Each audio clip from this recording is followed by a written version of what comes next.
Breaking news PMJ gold shop దోపిడీ కేసులో పురోగతి కనిపిస్తోంది. ధర్మపురి పట్టణంలోని ఓ ప్రైవేటు లాడ్జీలో దుండగులు బస చేసినట్టుగా తెలుస్తోంది. ఈ నెల 1 నుంచి 3వ తేదీ ఉదయం వరకు దుండగులు లాడ్జీలో బస చేశారు. 3వ తేదీ ఉదయం లాడ్జీ నుంచి వెళ్లినట్లు సీసీటీవీ ఫుటేజ్ ద్వారా నిర్ధారించారు.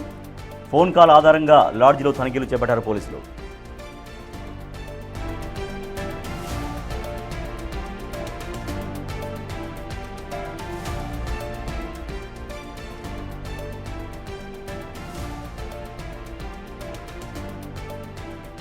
పీఎంజే ఇటీవల మొన్న కరీంనగర్లో పీఎంజే గోల్డ్ షాప్లోకి చొరబడి అక్కడ సిబ్బంది పైన తుపాకులతో కాల్పులు జరిపి అక్కడి నుంచి బంగారు వజ్రాభరణాలను ఎత్తుకెళ్లారు దుండగులు.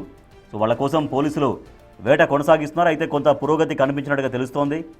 ధర్మపురి పట్టణంలోని ఒక ప్రైవేటు లాడ్జిలో ఈ దుండగులు బస చేసినట్టుగా తెలుస్తోంది. ఈ నెల 1 నుంచి 3వ తేదీ వరకు దుండగులు లాడ్జిలో బస చేశారు. 3వ తేదీ ఉదయం లాడ్జి నుంచి బయటకు వెళ్ళినట్లుగా సీసీ ఫుటేజ్ ద్వారా నిర్ధారించారు. ఫోన్ కాల్ ఆధారంగా లాడ్జిలో తనిఖీలు చేపట్టారు పోలీసులు. మా ప్రతినిధి శ్రీనివాస్ మరింత సమాచారం అందిస్తారు. శ్రీనివాస్, సీసీ ఫుటేజ్లో కనిపిస్తున్నారు. సో వాళ్లైనా ఇప్పుడు ఆ దోపిడీకి పాల్పడ్డది వాళ్లే అని పోలీసులు నిర్ధారించారా?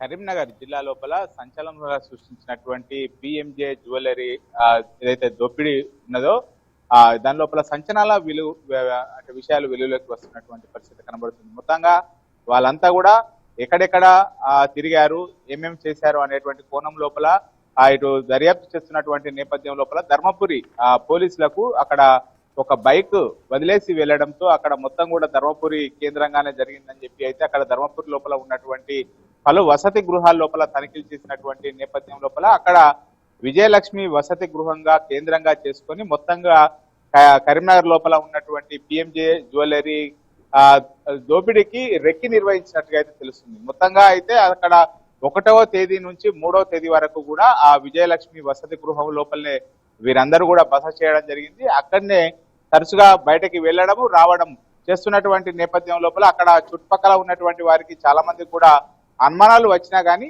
ఎవరో వస్తూ ఉంటారు. ఎందుకంటే ధర్మపురి అక్కడ పుణ్యక్షేత్రము, అక్కడ దర్శనానికి చాలా మంది వస్తుంటారు కాబట్టి ఎవరు కూడా వీరిని అనుమానించలేదు. కానీ వీళ్ళంతా కూడా అంతర్రాష్ట్ర కరుడు కట్టినటువంటి దొంగలుగా చెప్పుకున్నటువంటి నేపథ్యం లోపల ఇప్పుడు ఆ ధర్మపురి లోపల ఉన్నటువంటి విజయలక్ష్మి వసతి గృహం లోపలనే బస చేశారని చెప్పి ఒక్కసారిగా తెలవడంతో అయితే వాళ్ళంతా కూడా ఆశ్చర్యపోతున్నటువంటి పరిస్థితి కనబడుతుంది. ముఖ్యంగా 1వ తేదీ నుంచి 3వ తేదీ వరకు అక్కడ విజయలక్ష్మి వసతి గృహం లోపలనే బస చేసినా కానీ వాళ్ళు అక్కడ ఎలాంటి ఆధార్ కార్డు లేకుండానే వారికి షెల్టర్ ఇచ్చారని చెప్పి అయితే పోలీసుల విచారణ లోపల తేలినట్టుగా తెలుస్తుంది. వాస్తవానికి మనం ఎక్కడన్నా షెల్టర్ కు దిగినప్పుడు వసతి గృహం లోపల కానీ లాడ్జీ లోపల కానీ మనం ఉండేందుకు ప్రయత్నం చేసినప్పుడు మనకు మొత్తం కూడా వివరాలు సేకరిస్తూ ఉంటారు. కానీ ఇక్కడ విజయలక్ష్మి వసతి గృహం వాస్తవానికి అక్కడ భక్తుల కోసం మాత్రమే ఏర్పాటు చేసినటువంటి వసతి గృహం. అక్కడికి వచ్చేటువంటి భక్తులు ఆ విజయలక్ష్మి వసతి గృహం లోపల ఉండి దర్శనం అనంతరము అక్కడి నుంచి వెళ్ళిపోతూ ఉంటారు. మొత్తంగా అయితే ఇక్కడ గోదావరి తీరం లోపల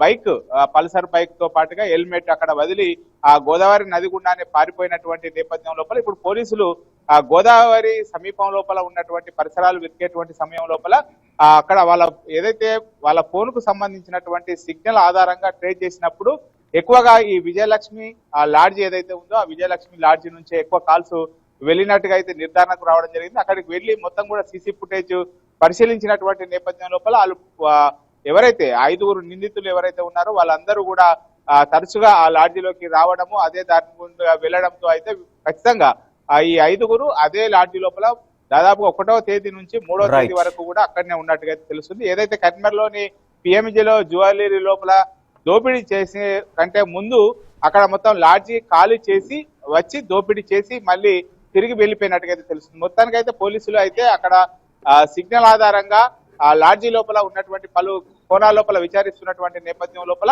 ఎవరైతే పిఎంజే జ్యువెలరీ లోపల దోపిడీకి యత్నించినటువంటి దోసుకు వెళ్ళినటువంటి దొంగలు ఎవరైతే ఉన్నారో వాళ్ళంతా కూడా ఆ విజయలక్ష్మి లాడ్జీ లోపలనే షెల్టర్ గా దిగినట్టుగా అయితే మనకు తెలుస్తుంది. ఇంకా పోలీసులు ఫర్దర్ ఎంక్వైరీ కోసము ఏ రూట్ నుంచి ఎక్కడికి వెళ్లారు, వాళ్ళు నిజంగానే మహారాష్ట్ర వైపు వెళ్లారా లేకపోతే గుజరాత్ వైపు వెళ్లారా, ఎటు వెళ్లారా అన్నటువంటి కోణం లోపల మొత్తం జల్లెడ పడుతున్నటువంటి పరిస్థితి కనబడుతుంది. Rajesh. Right, thank you Srinivas.